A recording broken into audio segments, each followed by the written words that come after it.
우리가 죄인이라는 사실을 인정해야 돼요. 내가 죄인이구나 라는 사실을 깨달아야 돼요. 복음은 복된 소리라는 뜻이라 했지만 우리에게 듣기 좋은 내용부터 시작하지 않습니다. 복음은 예수님이 십자가에 죽으셨다는 사실이 복음의 핵심이긴 한데 왜 예수님이 십자가에 죽어야 돼?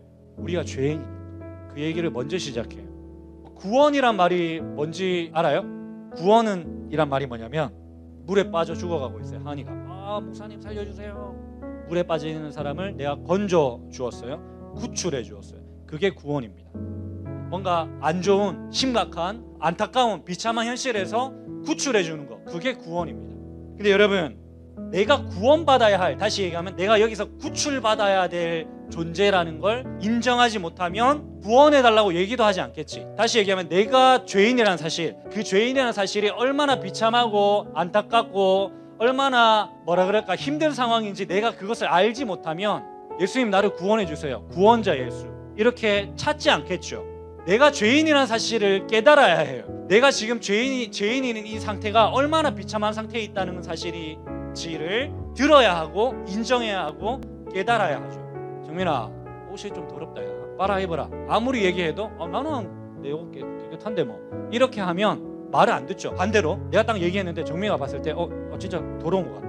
그러면 바꿔 입거나 알레를 하거나 이렇게 하는 것처럼 우리가 예수 그리스도 이 복음의 내용 앞에서 내가 죄인인지를 깨닫지 못하면, 죄인인지를 인지하지 못하면 복음이 아닙니다. 예수님이 더 이상 예수가 아니에요. 문제는 우리가 스스로 내가 죄인이라는 사실을 깨닫지 못한다는 것에 있어. 그게 문제야. 만약에 이게 가능해버리면 사실 예수가 필요하지 않아요. 내가 죄인이구나, 내 스스로 깨달아. 와, 나 진짜 죄인이네. 그래서 구원의 길을 찾아. 그러면 복음 전할 필요가 없지. 기도할 필요가 없어. 예수가 필요 없는 거죠. 자기 스스로 구원을 이루어낼 수 있다고 얘기해야 됩니다. 우리는 근데 정확하게 성경이 말하는 바, 우리는 우리 스스로를 죄인이라고 깨닫지 못해요. 실제로 얘기를 해줘도 듣지 않아요. 네 죄인이다, 네 죄인이야 라고 아무리 얘기해도 기분 나빠합니다. 인정하지 않아요. 그게 우리의 본성입니다. 사람의 본성이죠. 아무튼 우리가 우리 스스로 죄인이라는 사실을 깨닫지 못한다는 것이 문제라. 그러면 어떻게 해야 되나? 두 가지가 있어요. 우리 죄인인 것을 깨달아야 예수를 찾는 거라면, 우리가 죄인이라는 걸 깨달아야 하잖아. 근데 우리 스스로 못해. 뭘 어떻게 해야 되지? 뭘 어떻게 해야 우리가 죄인이라는 걸 깨닫지? 첫 번째는 말씀을 들어야 돼요. 제가 얘기했잖아요. 야, 네 옷 더럽다, 야, 이렇게 얘기를 해줘야, 그 얘기를 들어야 자기 옷이 더럽다는 것을 아는 것처럼, 누가 얘기를 해주지 않으면 모르는 거지. 마찬가지예요. 이 말씀이 어떤 기능을 해요? 하나님의 말씀은 첫 번째로 우리 가운데 어떤 좋은 기능을 해요. 우리가 죄인이라는 사실을 알게 해줘요. 왜 죄인인데? 죄인이 뭔데? 죄인의 상태가 어떤 건데? 죄인으로 있으면 어떤 운명이지? 이런 얘기를 이 말씀이 가감없이 계속 얘기를 해줘요.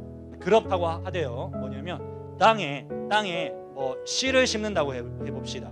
묵은 땅이야, 딱딱한 땅이야, 마른 땅이야. 그럼 어떻게 해야 돼?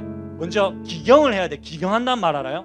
이렇게 생긴 뭐 기구들 있잖아. 이걸로 땅을 파야 돼. 막 파서 그 씨앗이 심겨가지고 막 물이 들어가기에 좋은 땅으로 만들어줘야 되잖아요. 마찬가지로 옛날 우리 선배들, 적어도 100년 전 우리의 교회 믿음의 선진들은 말씀을 듣는 행위를 뭐라고 얘기했냐면, 우리 마음의 밭에 묵은 강팍한 메마른 우리 마음밭을 기경하는 역할을 하는 것이라 했어요. 말씀을 들어야지. 너희가 죄인이란 걸 알아야지. 누가 죄인이라고 얘기해줘야지. 여러분, 복음을 전하다 보면 우리 청소년들이나 청년들이 가끔 이렇게 얘기해요. 우리 목사님은 나를 정죄 받아야 됩니다. 로마서를 보세요. 로마서가 16장까지 있는데 1장부터 3장까지 바울이 무슨 작업을 하냐면, 유대인 너희들 죄인이다. 유대인들은 자신이 죄인이라고 생각하지 않거든요. 유대인이기만 하면 구원받는 존재라고 생각해요. 그래서 바울이 그거 아니다, 너희 죄인이다라고 정죄를 해요. 물론 정죄가 목적이 아니지. 그 정죄를 함의 목적은 어디에 있어요? 결국 우리가 죄인이라는 것을 깨닫고 예수를 찾게 하려고, 예수께로 돌이키려고, 여호와께 돌아가자라고 하려고 정죄하는 거죠. 여러분, 정죄함 없이는 우리가 죄인인지를 깨닫지 못합니다.